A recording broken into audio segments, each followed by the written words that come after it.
Hi, everybody. I am Pastor Shannon Bergman, and I serve 4 small congregations in rural Kansas. And I am part of this misfit Goonies that your pastor may have been talking about for a while. This series that we're going to do, we thought of as part of the preaching series to stretch us. And so each of the pastors involved in the series have written a letter around our ordination vows, specifically on the final vow. And so we have offered to one another and to you our letters of encouragement, of learning, and just a way of getting to know us. This is mine. Dearest friends, may the grace and love of Lord Jesus Christ fill you with joy in all that you do. I cannot help but rejoice when I consider the ways that God has drawn us together.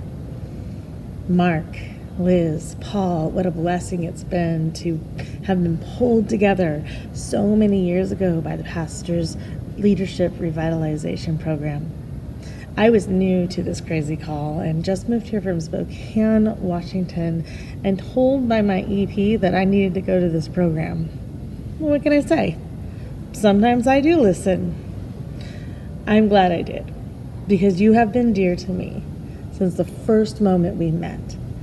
I have loved praying with you, listening to you discern your calling, and crying with you in the hard times. For a couple of you, I've walked with you through multiple calls. You are a rock to me in this calling, providing me with the energy I have needed to sustain these last 8 years. Adrian, we have been colleagues for so long, and I honestly cannot remember when you were commissioned. It seems you've always been here. Thank you for letting me drag you into this goofy group of misfits. You bring so much imagination to our group. I love your creativity and your insight. Michael, you fit so well with this awkward and loving group, and your easily distracted energy is always welcome. Thank you for always being a sounding board for the more complicated ministry questions. We've had some of the most intellectually and stimulating conversations about ministry over the years. And Adam, welcome to this world that I've had the joy of being part of for 8 years. Is it everything you thought it would be? Did you know what I was doing? These are my people, but you are my partner. You make space for me when the energy is low. You challenge me with deep theological questions, and we will always disagree on total depravity. You use your imagination to think outside the church box, and I don't know anyone who loves deeper than you. I know that this calling for you is rooted in the love for small churches, for the ones that might be forgotten, for the ones that have served for so long and may be feeling lost. With energy, intelligence, imagination, and love, we have each been called into this odd ministry, to our specific circumstances, to live out this strange and wonderful calling. It's a vow that I know each of you take to heart, and for that I am so grateful. Christ sent us out into the ends of the earth to do incredible work, to baptize, to teach, to remind people that God is with them. And some days, this work is daunting. And I admit I run dry. I have no energy left. Intelligent thought seems elusive. Imagination feels impossible. Love is far from my lips. And on those days, I become detached, sarcastic, and a little more abrupt than I like. Do you feel that way too? Yeah, I'm sure you do. When the boiler breaks down, the basement floods, the pews shrink, session meetings are heavy, and the funerals pile up, those 4 parts of the final vow become overwhelming. I admit that I don't want to do any of it. In fact, there are days when I don't believe any of it is really possible. Perhaps I should not admit that, but I know that if anyone understands, it's my Goonies. All of you understand the bone weariness, the fumbling thoughts, the dry rivers of creativity, and the resistance to love that one person. Yeah, you know the one. But here's the thing. I am always encouraged by your spirit. I love our frank conversations and find joy in the silly moments we share. I trust that God brought us together so that we would have one another to lean on. And now, for your congregations, thank you for loving my friends, for calling them to lead you, for inviting them to your pulpits. You all are lucky to have these beautiful ministers. But those vows we took when we were ordained and installed to your pulpits, well, they're the same ones you take. You cannot bring energy to a church unless you are ready to find it in yourself. So whatever you need to do to be restored in energy, do it. Are you tired of having that same conversation about the failing church? Stop having it. Give yourself permission and your pastor permission to celebrate. Sick of feeling overstretched and overworked? Well, stop it. Stop working so hard.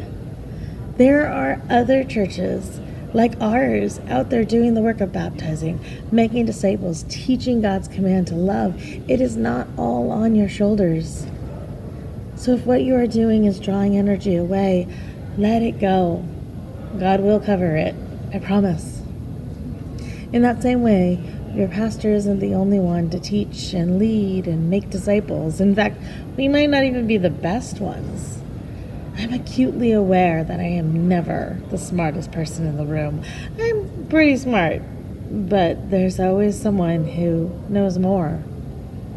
You each know more than you realize. Use what you know. Use your intelligence, your ability to think for the sake of the kingdom, and do not be afraid of what you don't know. We all have something to learn, after all. Remember, we all have the ability to imagine and dream. I know, this probably seems overwhelming. Dreaming right now might feel really heavy, especially if there are more practical matters to attend to, like finances and furnaces and budgets. Contrary to popular belief, the church doesn't live on these things. The church lives on the commission given by Christ so long ago to go out to the ends of the earth. And it took a lot of imagination and ability to see beyond their front door to do that. But they did, because they knew that God was with them. So go out, live in peace, greet one another, and be ready for God to move you where you are meant to go. Finally, and this may be the most important, never stop loving this world or each other. It's so easy to get wrapped up in the hurt and the pain. Since becoming a teacher and elder, I have noticed the world has gotten louder. The voices of hate, of discouragement, of division have crept into every part of our world. But friends, Christ is with us, and Christ loves us. And this is why we're here. This is why we come to church. This is why we serve. This is why we do what we do.